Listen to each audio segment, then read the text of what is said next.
Welcome to this Saturday travel and history tip, and welcome to Casey, Illinois. It's on the Historic National Road, an America's byway. Historic National Road, the road that built the nation. A road of dirt, rock, and dreams. In 1806, President Thomas Jefferson signed legislation to provide federal funding for a national road. Surveyed from Cumberland, Maryland to the Mississippi River, the National Road was a highway for pioneers eager to settle the West. Today, as US 40, the National Road in Illinois spans 164 miles. From Indiana to East St. Louis, you can still see how the ambitions and accomplishments of early Illinois immigrants shaped our communities. You'll find their influence in our art and architecture, our industry and agriculture, and in our way of life. Enjoy your time on the road. We were driving down the interstate and sort of looking to find where we could maybe top off the diesel, and I saw this sign that said, big this, big that, and I went, oh, we've got to take this exit. Had never seen it before, and didn't realize that Casey, Illinois was on the National Road. And as I wrote in the Unclassic Road Trip, it's called the road that built the nation. The National Historic Road actually went by many names. Maryland has 57 historic stops to enlighten visitors of days gone by on this historic road that was a vision of President George Washington, promoted by President Thomas Jefferson in 1806. The National Road from Maryland to the Ohio River was commissioned as America's first federally funded highway. Construction began in Cumberland 5 years later. Well known as the Cumberland Road, the first major section connected Cumberland, Maryland with Wheeling, West Virginia. Upon completion, former 6 to 8 week journeys took only 2 weeks. Taking over 4 decades to build, the road linked Baltimore with Vandalia, Illinois for over 1 century. It was unparalleled in political and commercial importance. U.S. Highway 40 in Ohio extends 225 miles across the state, while in Richmond, Indiana, drive by one of the 12 Madonna of the Trail sculptures on the east side of town in Glen Miller Park along the National Road. And in Illinois, which features 7 scenic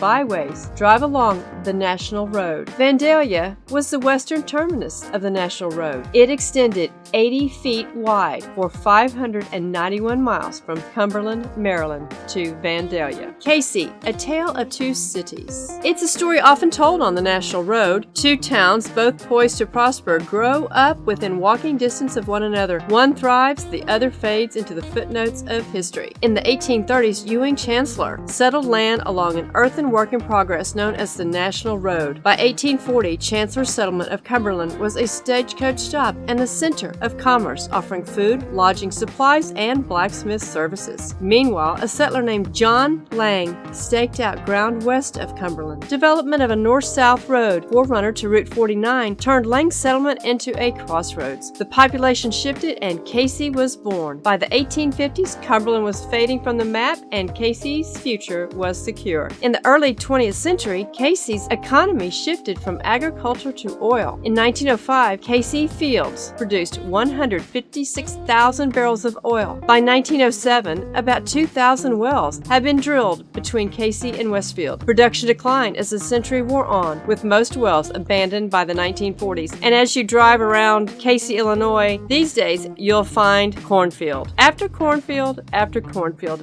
They certainly are beautiful this summer. And here's a picture from 1870, the St. Louis, Vandalia, and Terre Haute Railroad connecting Casey to communities along the National Road. The popularity of rail travel in the late 1800s contributed to the road's decline. And here's a picture of me seated on a park bench beside a bronze representation of Abraham Lincoln across from the former Illinois State House in Vandalia, Illinois, where Lincoln once worked. As light rain dripped gently upon Abe's and my face on that gloomy April day many years ago, I realized that if it were not for the fortitude of this man, there may not have been an eastern United States to visit. After we filled up with diesel, I do want to make a note that diesel has increased 50% since January, which isn't very good for us. But anyway, back to Casey, Illinois. After we filled up with diesel, we unhooked the Tahoe and went through the town, and the first thing we spotted was this large set of antlers. Big things, small towns, the world's largest golf tee, world's largest pitchfork, world's largest wind chime. We were set out to find as many of these as we could. And here is the giant rocking chair. It's absolutely ginormous. And across the street from it is the world's largest wind chime. And of course, big things in a small town? How about this yardstick? And what was really nice is that on some of these, they had scripture verses. This one in particular had Matthew 7:2 on it. We saw this big bicycle, this big ear of corn. And look at this, Casey, Illinois, a number 2 pencil. And on it, they had Proverbs 3:3. Then we found this gigantic barbershop pole.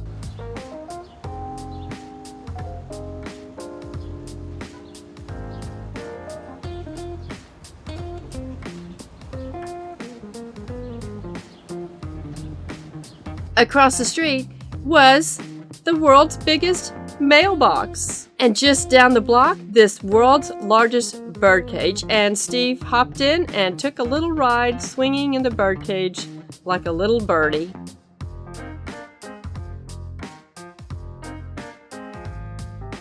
And on this, they had Matthew 6. We found this cute lemonade stand. How about this golf club? Help me, I'm trapped in Casey, Illinois. We just walked the streets and found all kinds of clever things.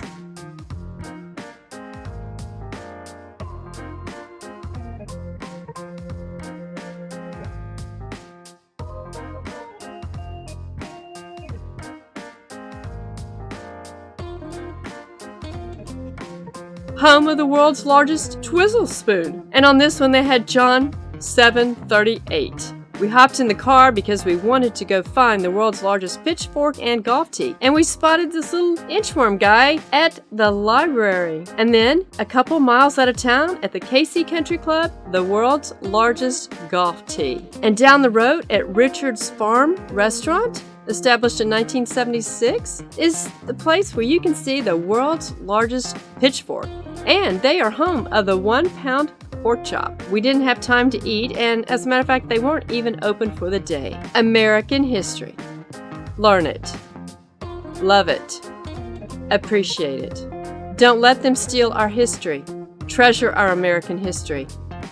And one of the other displays that we found in Casey was this POW MIA memorial. You are not forgotten. Since World War I, more than 91,000 American soldiers are unaccounted for. This unoccupied seat is dedicated to the memory of those brave men and women and to the sacrifices each made in serving this country. God bless you. God bless America. The Rolling Thunder, Chapter 3, Illinois, 2017. If you appreciate our content, tell others and repost on your social platforms. Subscribe to our YouTube channel, Steve Groman, and hit the notification bell to be alerted when we post new nuggets and Saturday history and travel tips. Thank you.